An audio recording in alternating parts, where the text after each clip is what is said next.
ఈ సభ ఆరంభించే ముందల నేను మన అమరావతి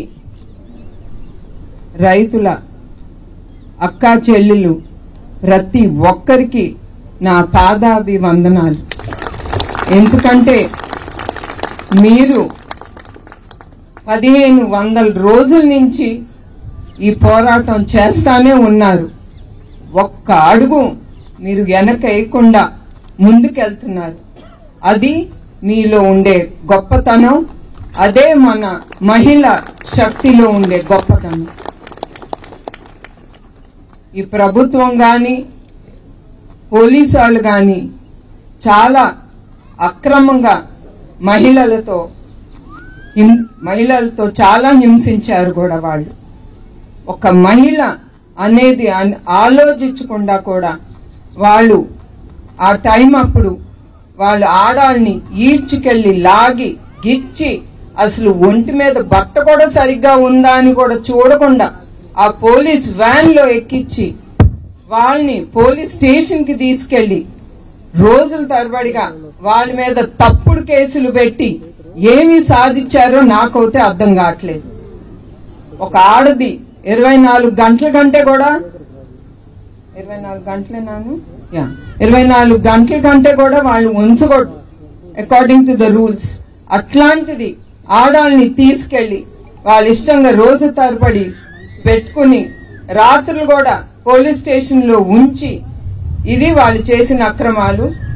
మహిళల మీద వాళ్ళు పోలీసు వాళ్ళు ప్రజల్ని, ప్రభుత్వం గాని పోలీసు వాళ్ళు ప్రజల్ని రక్షించడం పోయి వాళ్ళ మీద అక్రమంగా కేసులు పెట్టి అక్రమాలు చేశారు. కొన్ని ఘటనలు నేను నా జీవితంలో మర్చిపోలేను. ఈ అమరావతి ఉద్యమం అప్పుడు నాకు కొన్ని యూట్యూబ్ లో చూశాను, కొన్ని విన్నాను కూడా. నేను ఒక ఆడబిడ్డ, ఒక మహిళ కడుపుతో ఉంటే ఒక పోలీసాడు వాడి బూటు కాలుతో ఆ పిల్లని తన్ని కడుపులో ఆ పిల్లని వాళ్ళ బిడ్డని చంపాడు. వాడు పోలీసాడా? మనకి రక్షణ వాడు? చెప్పండి మీరందరూ. వాడు మనిషేనా?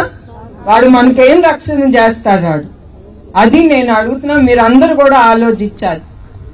అదే కాకుండా ఒక పెద్ద ఆవిడి ఆ ఉద్యమంలో పాల్గొనేటప్పుడు ఆవిడికి హార్ట్ అటాక్ వస్తే హైదరాబాద్కి తీసుకెళ్తే ఆవిడ అక్కడ మృతి చెందారు.